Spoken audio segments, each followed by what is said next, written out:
Hello learners, and this is for you to learn English, and my name is Kannan Periyanayagam representing IASR Spoken English Academy. So in the video la enna paaka porom appadina oru multiple choice question in English adu moolama various grammar eppadi understand pandrathu and the question eppadi solve pandrathu idha paaka porom.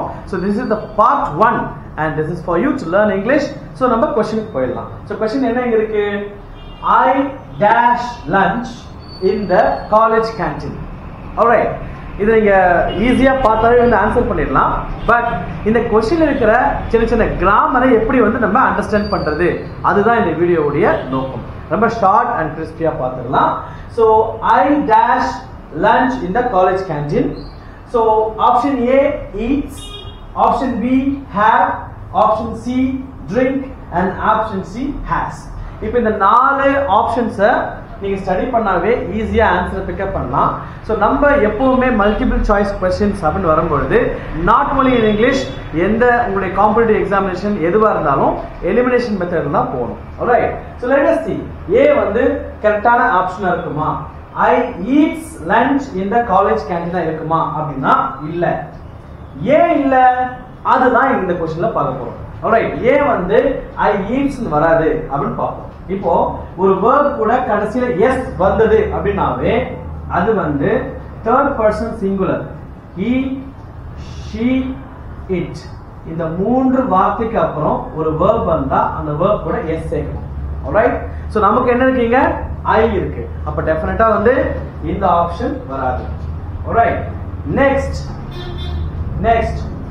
I drink lunch in the college canteen அப்படின்னு இருக்கு. இது வந்து logically error. இது error. ஏன் எரர்னா logical error.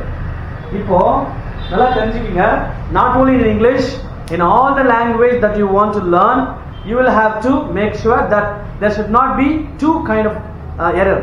ரெண்டு வகையான error உங்களுடைய கம்யூனிகேஷன்ல இருக்கக்கூடாது. ஸோ ஃபர்ஸ்ட் எரர் என்ன அப்படின்னா லாஜிக்கல் எரர். செகண்ட் வந்து கிராமட்டிக்கல் எரர். லாஜிக்கல் எரர்னா என்ன, ஐ ட்ரிங்க் லஞ்ச் இந்த காலேஜ் கேன்டீன் இருக்கு. இப்போ லஞ்ச் வந்து நம்மளால குடிக்க முடியாது. ஸோ அப்போதான் logical error. So here the point is learning is உங்களுடைய வாக்கியங்கள் நீங்க மேக் பண்ணும்போது லாஜிக்கல் எரர் இருக்கக்கூடாது, கிராமட்டிக்கல் எரர் இருக்கக்கூடாது. ஸோ இங்க வந்து லாஜிக்கல் எரர் இருக்கு. ஆல்ரைட், ஸோ லஞ்ச் வந்து ட்ரிங்க் பண்ண முடியாது, அதனால வந்து இந்த ஆப்ஷன் வராது. And option D, I has lunch in the college canteen, இதுவுமே தவறு. ஏன் தவறு, இப்போ ஆப்ஷன் ஏ ஓட லிங்க் பண்ணுங்க. என்ன சொன்னோம், he she it பக்கத்துல verb வந்தா அது கூட s சேர்க்கணும். So he she it subject வந்து இல்ல, I தான் சப்ஜெக்டா இருக்கு. அதே மாதிரி தேர்ட் பர்சன் சொல்லக்கூடிய சேம் he she it க்கு அப்புறம் வரக்கூடிய ஆக்ஸிலரி verb என்ன அப்படின்னா has தான் வரும். ஆல்ரைட், இங்க நம்ம சப்ஜெக்ட் வந்து I வந்திருக்கு. சோ அதனால வந்து இந்த ஆப்ஷன் டி கிடையாது. அப்போ டெஃபினெட்லி ஆன்சர் வந்து option B. Alright, fine. But இந்த சென்டென்ஸ்ல என்ன சொல்ல வராங்க, I have lunch in the college canteen. இது என்ன டென்ஸ்ல இருக்கு, very easy to predict. என்ன டென்ஸ்ல இருக்கு, present. That too simple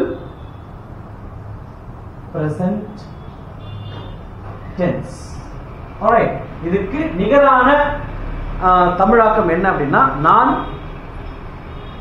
college கேன்டீனில் மதிய உணவு சாப்பிட்டுக் கொண்டிருக்கிறேன். சாப்பிடுகிறேன் கொண்டிருக்கிறேன் அப்படின்னா ஐஎன்ஜி வந்துடும், சாப்பிடுகிறேன் அப்படின்னு அர்த்தம். இல்ல நான் எனக்கு வந்து லஞ்ச் நான் இங்க எடுத்துக்கிட்டு இருக்கேன் அப்படின்னு அர்த்தம். Alright, so with this let me just conclude this topic and I'll meet you in the next video. Thank you for watching and keep looking up this space for more communicative English questions for you.